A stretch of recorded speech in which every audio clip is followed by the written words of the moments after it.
श्री स्वामी समर्थ. सध्या युद्ध चालू आहे.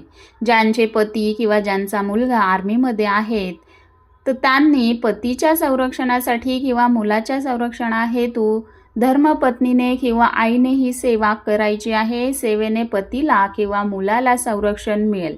तर काय सेवा करायची आहे? 11 माळी स्वामी जप, 11 वेळा महामृत्युंजय मंत्र, 51 वेळा घोरक अष्टक, 11 वेळा हनुमान चालिसा, 5 वेळा बजरंग बाण, नित्य शिव पिंडीवर 1 लोटा जल, नित्य पूजा व कुलदेवताची आराधना करायची, विनंती करायची पती व मुलाच्या संरक्षणासाठी.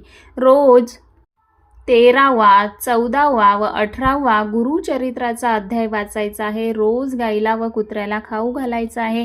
ही जी सर्व सेवा आहे ही मंदिरात किंवा मठात जाऊन करायची आहे म्हणजे उत्तम राहील. किंवा जर मठ किंवा मंदिर जवळपास नसेल तर घरी केली तरी चालेल. श्री स्वामी समर्थ.